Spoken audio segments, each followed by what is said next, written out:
Hey everybody, this is the Outlaw Dave Down for Days interview. At the last part of the show, he didn't have enough time on the podcast to put all the music, so if you go to Reverb Nation and look up Down for Days in the search, it'll take you to all of our music. You can also go and look up the videos and see yours truly doing the songs. Thanks. Have a good day. Doggy, it's your buddy Outlaw Dave out here at Watson's House of Ales with the rock goddess. We're talking with the guys Down for Days, who are one of the local support, opening up for Jack Russell's Great White, coming up on August 28th out at the Wildcatter Saloon on the west side of Katy, the alliteration we were all looking for. Frontman, lead vocalist Jeff, along with the boss, Sandy, who's banging the drums. Thanks for coming out to Watson's. Yeah, we were here for a little bit, so we partaked and ready for the show. We are going to feature some of your music tonight on our radio program on the upcoming showcases. I know you guys are on the bill with Blind Eye Generation, which turns out is not a Third Eye Blind tribute band. I just assumed, right, as one would. But Down for Days is not a tribute band either. You guys have original material out? Strictly all original, everything we did. I had a chance earlier this week to sit down and listen to some of the tracks that you sent over to me. Strong production values are very high. Vocals. Well, actually, that is not me on that the first. Lame. How lame is that? We are going into the studio though soon. So Sadie, who's on the offering that I'm going to play later tonight? That original singer's name is Jerry Strickle. Been playing with him for probably 20 years. He got he got old and hung his boots up. Ooh. We got a young buck in and filled his place. There you go, fairies wear boots. So, like Sabbath, I'm sorry. Now, what's your pedigree, Jeff? Now, where do you come from? Because you were the one who reached out. You go, hey, man. And I saw some of your acoustic performances. That's actually my cover band. The acoustic performances is a cover band called Storm Surge that I'm in. That's actually how I got my step back into the music world. I actually grew up in church singing. Never had done this professionally, just really knew that music was the love of my life, and when I lost my sight, it was the only thing I had to hold on to because I was in darkness and I didn't know what I was going to do, so I'm like, well, what am I going to do? Music. All right, let's talk about that. Let's pause real quick. So Jeff, there are multiple ways people end up with a diminished vision or a loss of sight or total blindness. Some are born that way, and some are an effect of disease or accidents. Louis Braille stabbed himself in an eye with an awl, the inventor of, obviously, Braille. How was it, because you had sight, how long have you been with your diminished vision, and what caused it? Well, it happened about 5 years ago. I could see all the way up to the time I was 45 years old, well, 44. Does he know that he looks really good for a...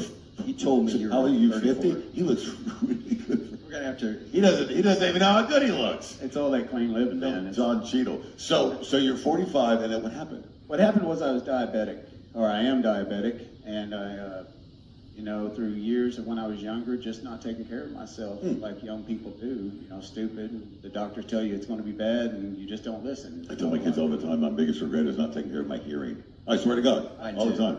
It's really senseless, and then when it happens, and you get surprised, like, oh, what happened? Dummy, you didn't take care of it. We said you'd go blind. Exactly. I thought you meant figuratively, not literally. It has something to do with the blood flow into is it the retina or the eyeball? Yeah, what happens is the oxygen from your eyes, it starts calling for more oxygen, and then the blood vessels grow up around your retinas, and it'll actually pull it away from your nerve, your optic nerve, and that's what happened to me. So my distinction between light and darkness gets cloudy and messed up. But it doesn't stop me from moving. Literally, not figuratively, though, right? Not spiritually. Your delineation between dark. Oh, it started in darkness. That's actually, I was at the point of almost suicide because I'd lost my vision, and I'd spent 45 years being able to see, and I just didn't know what to do. I had 3 kids, didn't know where I was going to go, what I was going to do, and how I was going to live. And then, my girlfriend pushed me into music pretty much, said, look, I listen to you sing in church and you can sing, and I know it's your passion, so go for it. I was scared, didn't know how I was going to do it, didn't know if I was going to be able to find the stage.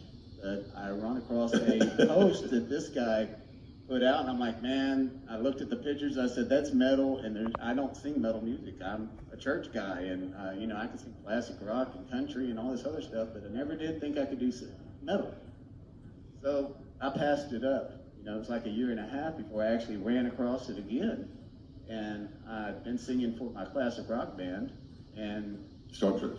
yeah, Storm Surge. And then I'm like, man, to heck with it. I'm gonna try it. It was May the 29th that I actually last year, 2020. So it's been just a year that I've been with the band, just a little over a year. Because I remember last year we were all just sitting around doing nothing. Nothing, yeah. And I walked in. I didn't let him know that I was blind when I showed up for the audition. So when I got there, I didn't even know what he was going to think. This blind guy coming in, you know, and I think I wowed him. I don't know. Oh yeah, he's still in the band. So I made the band, so there I am. He's mute, not dumb. Now, and I can't remember. And I can't remember. And as you get older, you're like, oh, I've done all these things, and some of them might be true, and some of them might be the end of a joke, and some of them I might just read on the internet. I feel like Matt Murdock. Is that right? Who was Daredevil? Yes. So I felt like he said, not the Ben Affleck version, that when you lose one of your senses, that the other ones become heightened. Well, I'll tell you which one does become heightened is your sense of thinking of what the hell you're going to do. Because I don't have that one yet. all the doors shut. Drummers don't have a sense of dread. I just need to hit him harder. Hit him harder. Hit him harder. Hit him harder. Well, it does make you pay attention to a lot more things. You know, when people talk, you pay more attention, and I don't know, when something like that happens, you tend to just look at life a lot different and start grabbing things that matter. You know? Yeah, especially your kids. Yeah, you strip it down to the basics. Come here. I've got harnesses on all of you. How many children do you have? I have 3, but a couple of them are over 20. I've got 4. 3 is way too many. Don't let me watching. Okay, so Sadie, so now you got your aging singer. He's stepping away. He's hanging up his boots. You're doing whatever this is, Craigslist ad or something, Amazon Marketplace, and you find him, but it had taken a while. Yeah, so it wasn't an easy find. Being in Houston, we're really fortunate. Like I've been listening to you since we've been here in the early 90s, been playing music the whole time, and the music pool in Houston is just massive. I mean, there's so many great musicians, and we all do different projects. I'm in multiple bands, so that opens up a lot of doors.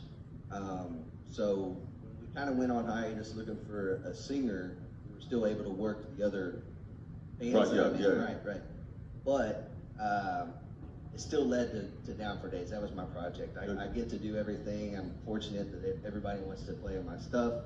And has he been learning the songs? Because the stuff we're about to play tonight is going to blow you away. They're fantastic. And there's various iterations of metal, different types of metal. And I'll be honest, I have respect for all musicians because I'm not musically inclined and tone deaf and rhythmically challenged. But there are certain types of music that I like, that I'm drawn to. And traditionally, I'm sort of an R&B based rock aficionado. But there is metal that I like, and there's metal that I can live without. Right. Down for Days, the music you're going to hear tonight on the radio program, or when you go see them open up for Jack Russell's Great White. Come see us. It's good stuff. It's solid. It's crisp. It's got emotion. It drives. It's not just go and then drop the mic. Thank you. There's melody to it, and so it grabbed me, and I'm excited. Hopefully, if you're able to listen to the program tonight for our Outlaw Dave showcase, you'll be able to hear the music of Down for Days, the music that you've been listening to, practice on. Going back in the studio soon. What's happening with that? We were, COVID set everything back. Didn't it? Yeah, sure did. And God bless and prayers to everybody who's fighting. We lost a good friend recently. Sorry to hear that. So, everybody's fighting a good fight, but it pushed everything back. So we're just going to try and hopefully get in by the end of the year. We got material ready to go. Now it's just finding openings and locked and loaded. Chase West from West Studios is here. He's not as a recording person. He's a political figure now in our community. I'll introduce you here in a second. All right. So Sandy, Jeff, Down for Days. August 28th, they're going to be opening it up for Jack Russell's Great White at the Wildcat Salute. Tickets are available. Make sure you bring some extra dollars so you can buy some merch when you're out there. Support local music, support local music, support local music. We're at Watson's House of Mills. And wait for it. They have like $5 shots for reverse happy hour stuff. Now does that include Jägermeister? Because we don't endorse Jägermeister. They have like $5 shots for reverse happy hour stuff. Now does that include Jägermeister? Because we don't endorse Jägermeister. That's bad. Not turn it down either. Yeah, no, absolutely not. That'd be rude. I do carry a designated driver with me, so There you go. All right, we're all right with Jeff Hub tonight from Watson's House of Ales.